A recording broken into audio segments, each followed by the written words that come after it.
My levels still look all right from here, yeah? Yeah, levels are looking fine. Yeah, yours still look good? Yeah, my levels are looking great. My levels always look great. I've got the best levels. Better levels than anyone. Just tell anyone, they'll tell you I've got better levels than everyone. I thought Ask Putin. you said Trump jokes were long through. Frankly. Frankly, I've got the best levels, better levels than you. Well, guys, if you're here, that means you were suckered into paying Ha. for our Patreon. Suckers, you paid for our meal. No, in all seriousness, Welcome back to Jamie, your film taste sucks. We survived. We're on the airwaves like the signal. We're just there. we went Patreon exclusive. We're back, baby. No, guys, honestly, thank you for supporting the show. It is not free to make these audio dramas. Like, we have to pay for equipment, we have to pay for studio space. Speaking of, sorry if you can hear the radiator in the background. I am freezing my proverbial nips off here.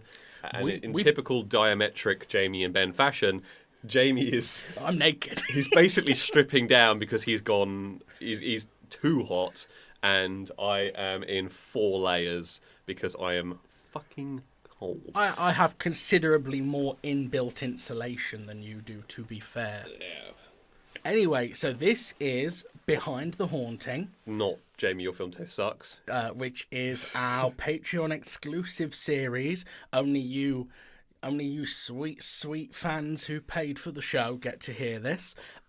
And each week we'll be talking about little behind the scenes stories. We're going to look at some of the folklore and legends that inspired Haunted.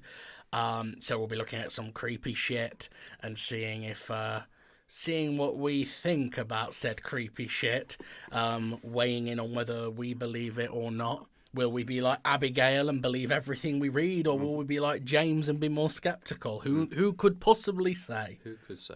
So, where do you want to start, Benton? Where are we starting with this episode? I think one of the biggest one maybe is: Are you a believer of the supernatural? How close are you to your own character? I'm definitely an alcoholic. Okay. I had to recover from alcoholism, kind of. I want to believe. I think I find stories of the supernatural fascinating. I enjoy reading them. I've got a whole bunch of books at home that are like real hauntings and unexplained mysteries. Having said that, though, I have never seen any evidence that convinced me, and I'm always a bit skeptical. So I've been hired to go on a few ghost hunts before and film them, and it's a lot of fun, but that's all it was, if you know what I mean. Like, I never saw anything on any of those that convinced me. How about you? Oh God, absolutely not. No, not even going to pretend. I'm very much in the camp that once we got satellites and once we got science, all this sort of shit, it just doesn't belong in the modern age anymore. And crystals and astrology and all that, it is just hokey. And I think we have a line in the show. It may have been cut, actually. I think we had a line in the show, though, where James literally does say to Abigail at one point, she shows him a picture of something, and it's like all these supernatural pictures where it's from a camera that's like 240p from 18 miles away. And James says, how in 2022 do we not have... Yeah. Do we have an HD picture of Bigfoot? Yeah, there's stuff where you just got to think, if there are creatures like this lurking about in towns, civilizations and whatnot, you'd think that the sheer amount of video coverage that we get all across the world, we would have caught them, because why would a unicorn or a goblin or whatever, why would they magically adapt to science that wasn't around when they were, evolutionarily speaking, appeared in our...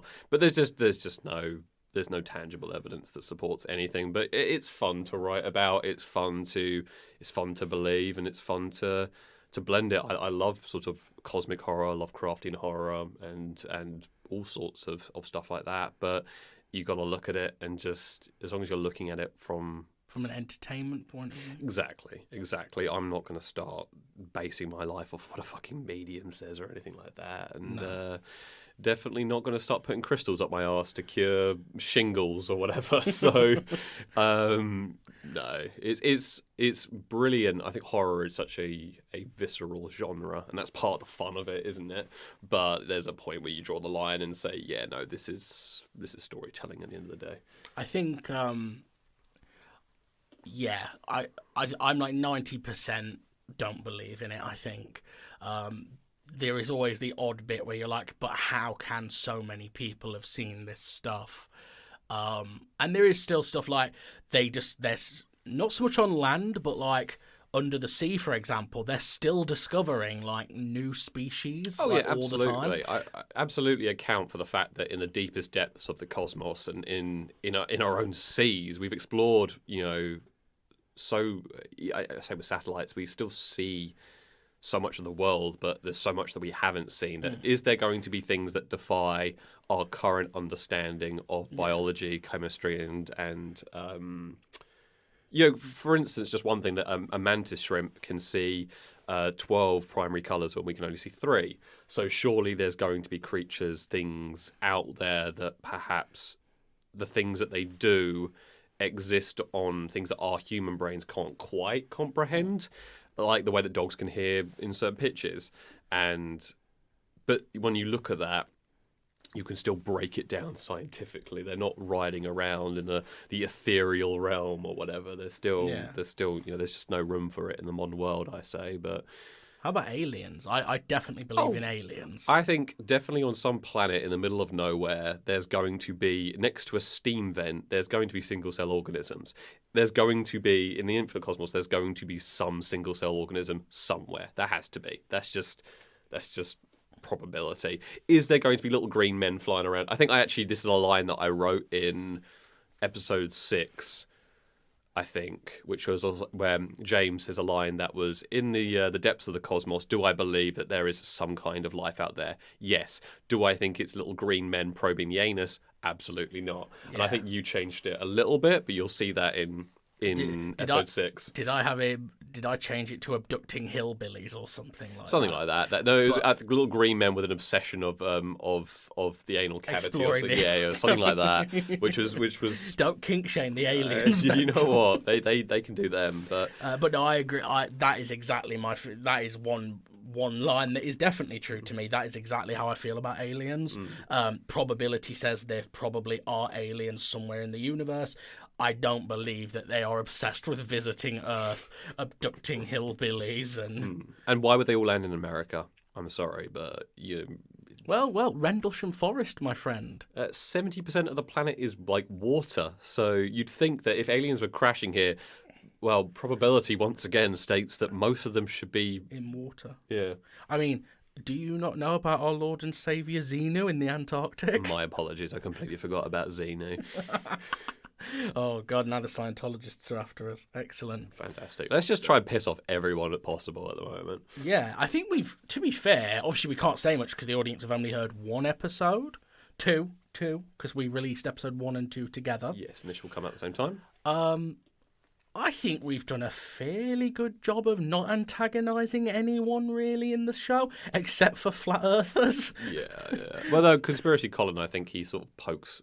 He's one of your character creations, isn't he? But I couldn't resist poking fun at these people. Yeah. There's a.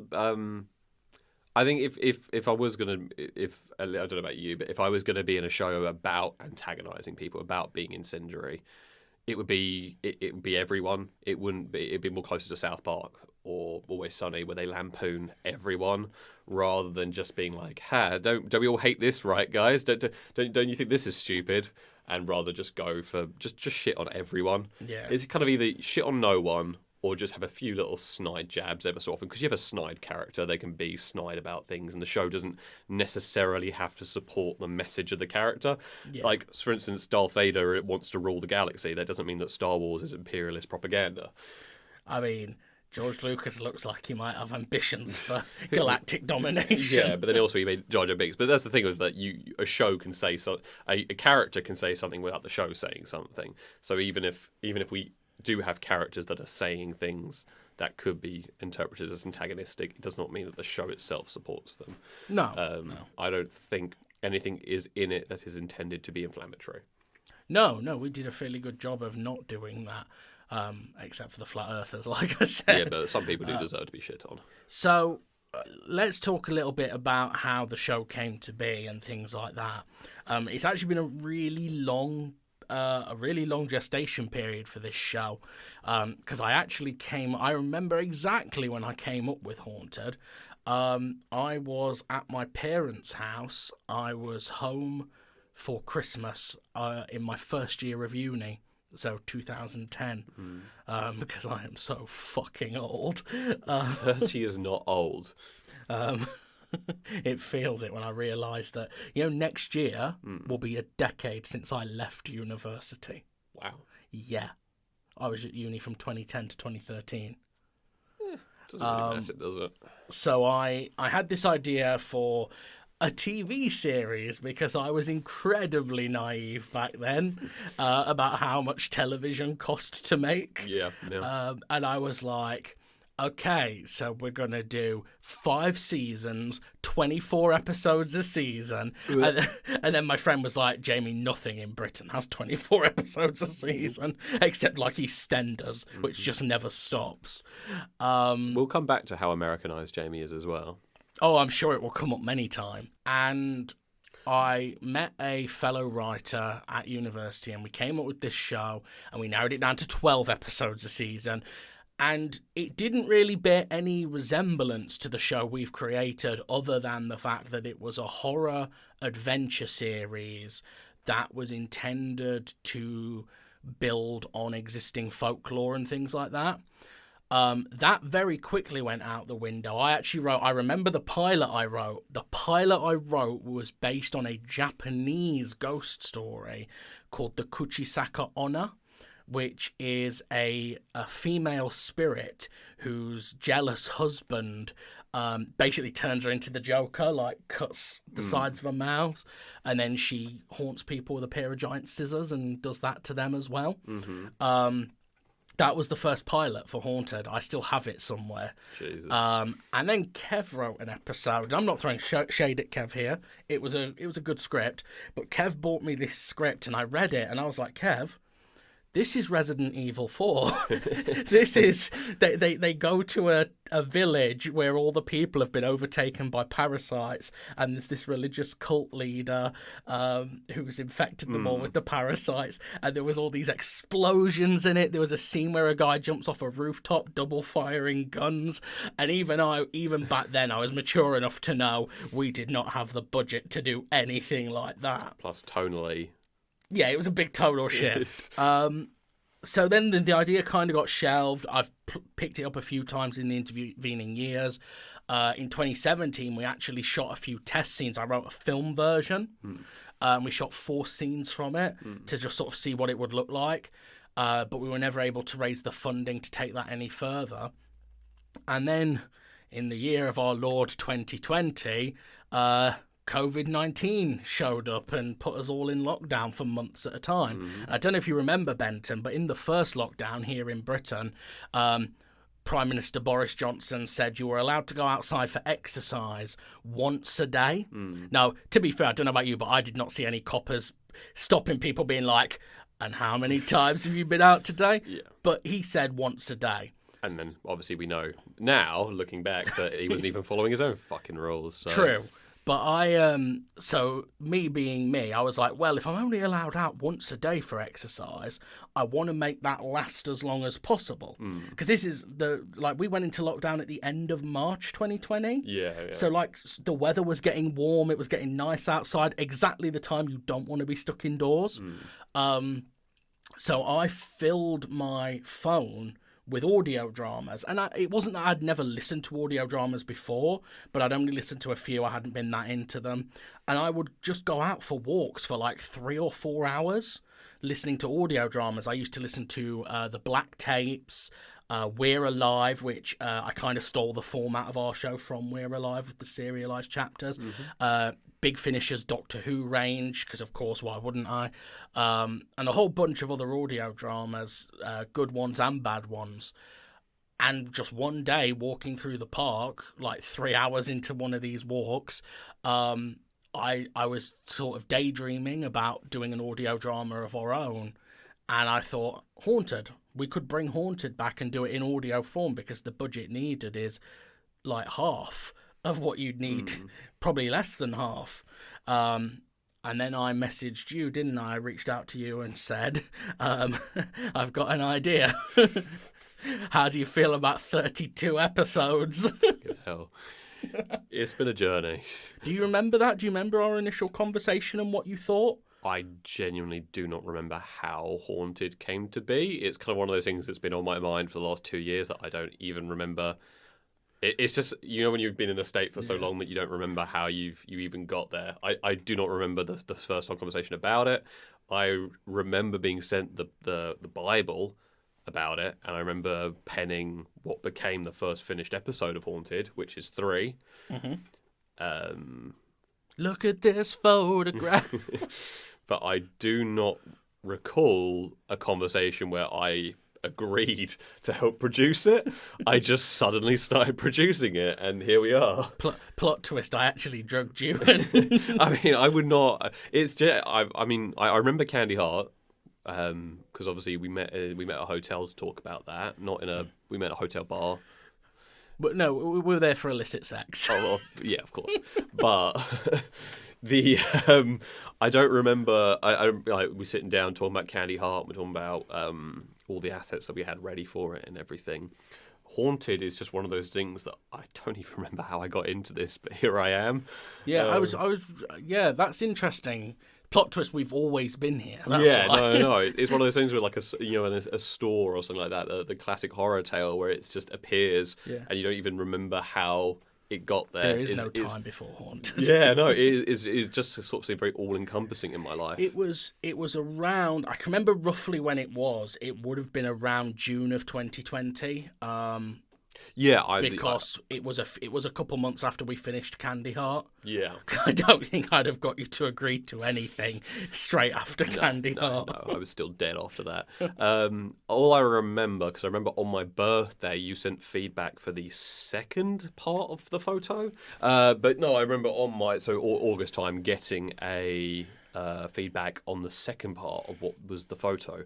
So it would have been, I would have started writing that in August, finished it by the end of August, and there we have it. So it's somewhere around about July, which is when we were just out of lockdown. It was a lovely bit where we'd just come out of the first lockdown. Everyone was really happy to see each other. The sun was blazing. Everyone was sitting outside, having a great time. No one had heard the phrase second wave yet. No one had thought of a second wave. It seemed like it was dying out. It seemed like there was this little burst, and then everyone was happy. And then the October lockdown, and then the January all the way to June lockdown. Do you remember that? At what point there was a part where they basically decided every county would have different lockdown levels? Yeah. And do you remember? This is just a side story that no one cares about, but we're based in Essex, and there was a time where the whole of Essex got put on super tight restrictions, except our town. Yeah. And it was like, ha ha. But not just that, but then what is stopping someone from the town over? And where we are, towns aren't, it's not like villages that are connected by long roads. Where we are, the difference between a town will literally be one street over, and the two towns will just blend into each other. Do you think the COVID particles, like, they get up to like the welcome And they're like, to whoa, town? whoa, this one's in lockdown. Whoa, can't go crazy here.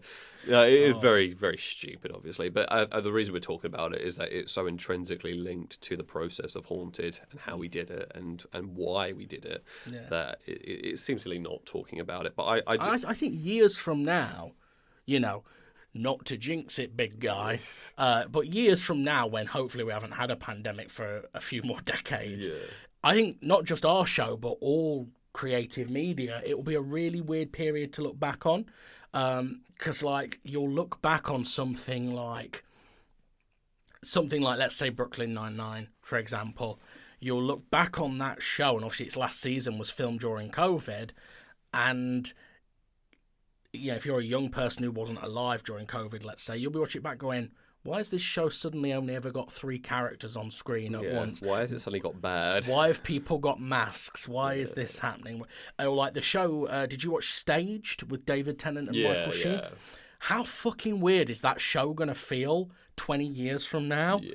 And it'll just be these young people being like, what the fuck is this show? And we'll all be grandparents by then being like, back in the day. Yeah. You'll see the difference between creatives and non-creatives, where you'll see people who are just trying to... There are people who can't work around it, so they've just gone, just do the same thing, but without them, or just do the same thing and we'll have them on a screen, and they're not thinking of creative solutions to the problem. And then you'll see things like Staged, where they kind of flourished, and they not so much, well, the whole show was written around it. It's not like they adapted a previous concept to it, but yeah, the show can't exist now that the lockdown is over. No. But it's the differences, I guess, and just seeing how people have adapted to it, and that kind of almost sink or swim sort of moment, where so many shows were affected by it, and it's kind of how well have they disguised it, or how well have they baked it into the process. Like the new season of Always Sunny, Dennis catches COVID. Right. So I guess there's some shows that have just completely decided to ignore it. COVID never happened in this universe. Everyone's happy and gay and free. And then some shows have decided to tackle it head on, and others have just kind of said it's just that little thing in the background that happened. And I think maybe to wrap up, we should explain, because we don't want to talk about COVID every week, but we should probably just warn the audience now going in that although this was all recorded during the pandemic, we've chosen that option. Basically, COVID doesn't exist in the Haunted universe. No. They never went through the pandemic. They never went through the lockdown, because, to be honest, there's no show if they did. Because the whole point is they're going around investigating different places. Yeah. You can't do that when there's a lockdown. No. I mean, there's no place for it, and there's no... I mean, unless we created some kind of folklore, like a creature, an urban legend that existed during lockdown. So I did have, just quickly, I did have a brief period, and if we weren't in the first season, if we were like several seasons in, I might have gone with this option. There was a point where I was like, we could do the 4 horsemen of the apocalypse, and one of them is pestilence and disease and stuff, and we could be like, COVID is being caused by one of the 4 horsemen. Yeah, I'm glad we're not. I'm glad we're not. The problem is when that. you get meta and you try and get smart with it, you're also saying when loads and loads of people have very recently lost people to the disease, and you're like, maybe pestilence sneezed.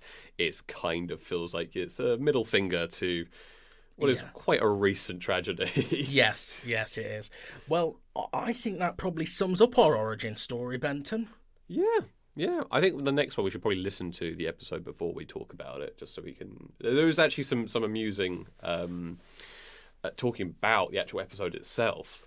The intro with Mark has, amongst my flatmate who has to listen to me edit it, and to our in-house editor, Mr. Charlie, who's not here at the moment, but there's so many takes and so many versions of it, and just hearing that audio over and over and over again, you start fixating on little things in it, and it's a very surreal process to edit things, because I don't know if you. It's hard to explain, but certain things... It's like that thing where if you haven't slept all day, things just suddenly become funny to you for no reason. But I can't hear that intro. We just go, Mark! And it's become this sort of in-joke amongst the editors. And the bit where he starts getting stabbed, we had the stabbing start at almost at the start of his dialogue in that scene.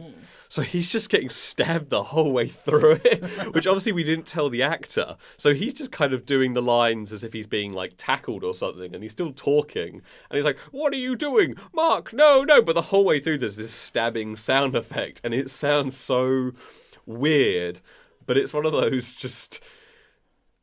it's one of those in-jokes that has just become part of the episode. I can't hear it without thinking of all of that.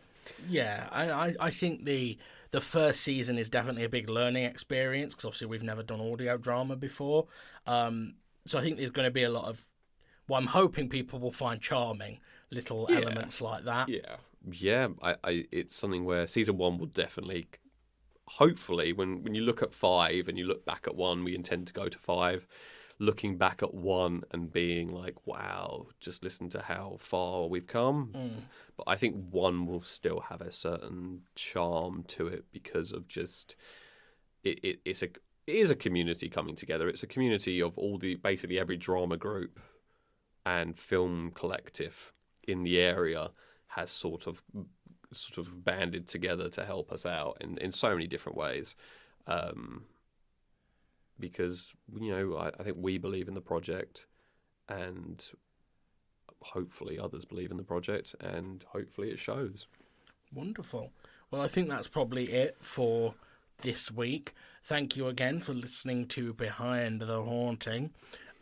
Tune in on Sunday for episode 1, part 3, to see what the gang are getting up to. And we will see you after that for more Behind the Haunting. Thank you, guys. Actually, if you're listening on Patreon, 1.3 will already be out for you. If they donated this level, 1.3 will already be out for them. There you go, then. So we'll see you for 1.4. Well, after you've watched 1.4, we'll see you then. This is too confusing. I know, for me. yeah. My brain's warped. I haven't slept enough. Bye, guys. Yeah, see you.